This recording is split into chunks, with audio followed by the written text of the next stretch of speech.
L'archétype de la mère.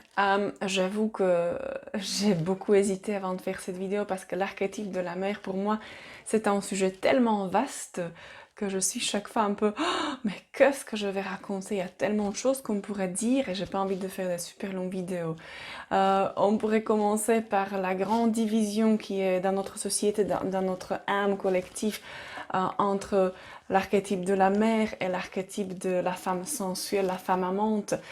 Cette chose qui fait qu'on a du mal à réconcilier les deux, la mère en tant qu'être sensuel et sexuel. Je pourrais continuer par le grand manque de respect vis-à-vis de tout ce qui est les professions où on fait justement appel à nos qualités maternantes, à ce principe de mère en nous. Je pourrais continuer par un manque de respect dans les hôpitaux vis-à-vis des femmes qui accouchent, les femmes enceintes. Bref, aujourd'hui, je vais tout simplement aborder certains aspects et pour les autres, ce sera dans d'autres vidéos, articles ou plus en profondeur dans un mes ateliers que j'organise de temps en temps en Belgique. Alors la roue de l'année continue à tourner et après l'archétype de la femme amour, la femme amante dont je vous ai parlé au mois de mai, arrive l'archétype de la mère. Cet archétype est associé à l'été pour des raisons évidentes. Il y a de l'abondance, il y a cet aspect de chaleur, de nourriture, non seulement la nourriture physiologique mais aussi la nourriture émotionnelle. La nourriture, on a l'impression qu'on est soutenu et nourri par la nature, par la mère terre. Et plus particulièrement, on célèbre ce principe au tournant des mois juillet et août avec l'ancienne fête celte qui s'appelle la Masse, ou elle porte aussi d'autres noms, mais moi j'aime bien ce nom, la Masse. Quand on dit la mère, les premières associations, c'est évidemment souvent la grossesse, l'accouchement, l'allaitement. Et bien sûr, ce sont des aspects importants de cet archétype, de ce principe du mystère de la déesse mère. Mais il y a bien d'autres choses qui font partie de cet archétype. En fait, on trouve l'archétype de la mère partout où on prend soin de quelque chose, que ce soit prendre soin de nos enfants, que ce soit prendre soin de d'autres enfants, des autres personnes, de notre communauté par exemple, mais aussi de notre foyer, de notre jardin par exemple, ou de la nature et des animaux, de la terre, notre environnement. Tout ça, prendre soin, c'est un des principes clés de l'archétype mère.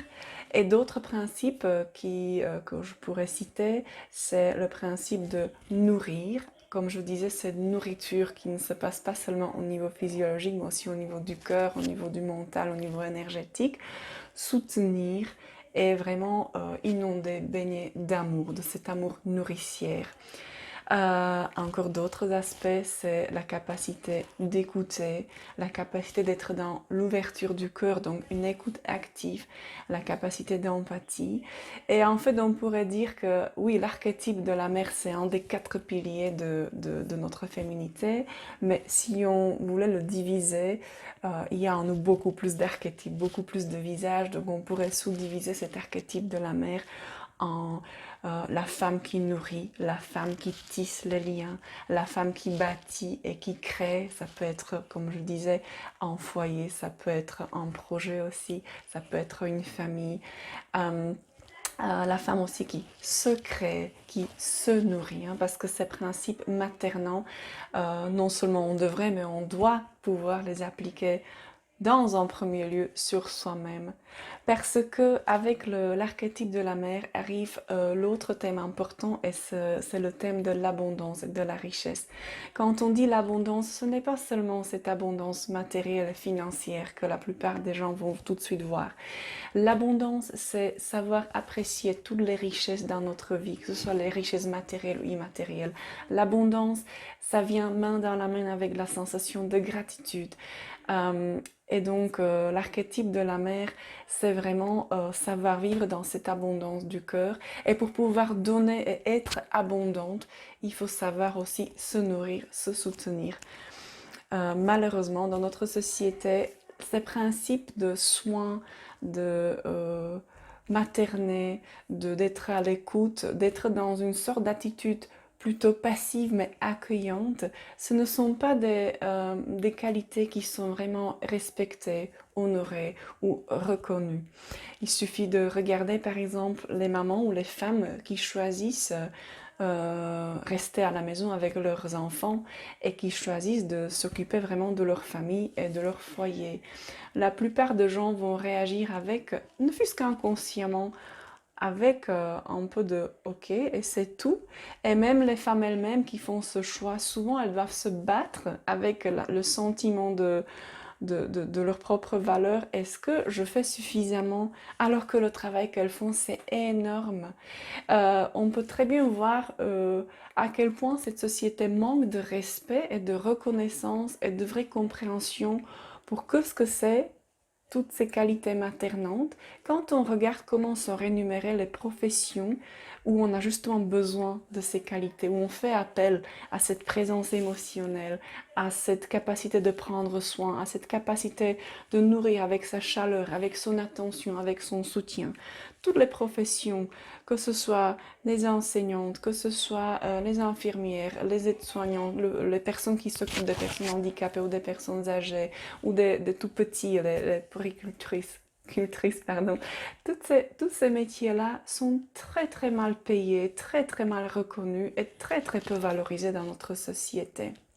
Et donc une femme qui reste à la maison et qui fait ce choix, souvent elle se sent pas assez. Alors comme je dis, c'est énorme parce que si une maman reste à la maison et qu'elle fait son travail vraiment avec cœur et conviction et qu'elle est dévouée, ben c'est énorme parce qu'elle travaille non seulement pour l'enfant, pour la famille, mais aussi pour toute la société parce qu'elle prépare un être qui va être bien dans sa peau, qui va être bien nourri et donc aura une base très solide pour sa vie de plus tard.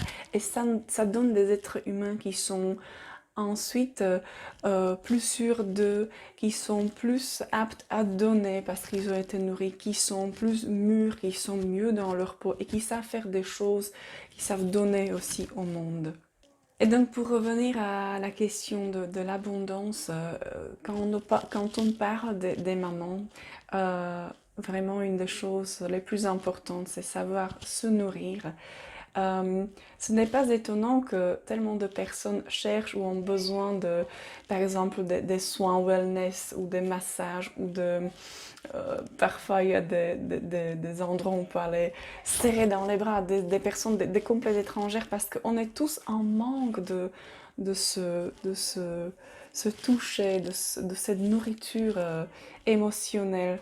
On est tous en manque de on a envie d'être tenu, d'être compris, d'être entendu. Tout ça, ce sont les qualités, les principes de l'archétype de la mère qui ne sont pas suffisamment vécus, suffisamment présents partout autour de nous dans notre société. Et donc j'ai envie de vous inviter avec cette petite vidéo qui est loin d'être complète quant à tout ce qu'on pourrait dire à propos de l'archétype de la mère, de vous accorder ces moments de nourriture, de trouver votre propre tribu de femmes hein, avec qui vous pourriez vraiment vous donner un toucher bienveillant, des petits massages, des moments où vous coiffez les cheveux mutuellement, où vous embellissez, où vous vous maquillez peut-être, où vous prenez vraiment soin les unes des autres. Prendre ces moments rien que pour vous, les moments où vous vous promenez dans la nature, les moments où vous vous posez et vous ouvrez tous vos sens et vous savourez, parce que ça aussi, c'est aussi une des qualités dont on parle pas souvent quand on dit le mot mère, c'est ce côté qui est juteux, qui est plein. Comment on peut donner si on est desséché, si on est sous-alimentée. On ne peut pas. Et donc la femme mère, l'archétype de la mère, c'est aussi une femme qui est sensuelle en fait, qui est juteuse, qui est remplie et qui est ouverte avec tous ses sens à toutes les richesses, à tous les plaisirs qui sont là dans le monde extérieur. Donc encore une fois, c'est pour ça que l'été est vraiment la saison par excellence qui est associée à cet archétype et c'est l'été et tout ce qu'on voit autour de nous dans la nature qui peut nous apprendre davantage sur ce principe qui fait partie de notre âme féminine. Aujourd'hui, je ne vais pas vous donner des petites idées dansantes, si ce n'est que peut-être dans mes séances de Luna Dance, j'associe, enfin, dans la Luna Dance, on associe l'archétype de la mer avec le principe, l'élément de l'eau. Et parce que l'eau est connectée aux émotions et l'archétype de la mer, c'est un archétype qui est ancré ici dans notre cœur, dans nos émotions. Et alors, parfois, de temps en temps, j'encourage les femmes à danser comme l'eau qui coule et qui change, qui n'arrête jamais, qui change toujours la forme et qui est parfois rapide, parfois lente, mais il y a toujours ce mouvement de transformation.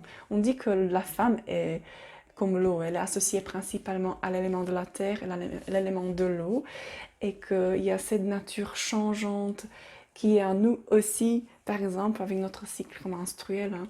Nous sommes changeants, nous avons ces qualités, hein. Nous avons cette capacité de contourner les obstacles, d'être comme l'eau, et aussi de plonger dans les profondeurs. Et vraiment vivre les émotions de manière très puissante, en général plus puissante et plus complexe que c'est le cas avec les hommes dans notre société. Donc danser comme l'eau, et aussi ce que je fais souvent dans mes ateliers pour les mamans et les filles, c'est un moment où c'est les petites filles qui vont donner un petit soin corporel à leur maman. Et donc voilà, offrez-vous avec une belle musique toute douce, un petit soin très conscient avec une huile préparée, par exemple avec un pot d'huile d'olive et quelques huiles essentielles, notamment la rose évidemment, ou ylang ylang.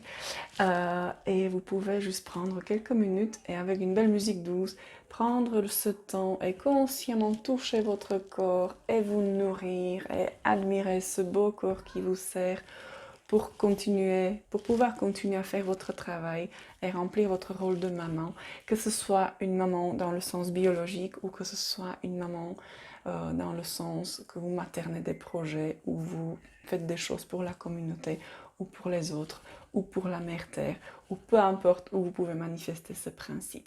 N'hésitez pas de me laisser des commentaires si vous avez d'autres questions, des choses que vous auriez envie d'aborder quant au sujet de la mère. Comme je dis, on pourrait parler de la femme enceinte, des accouchements, il y a plein de choses.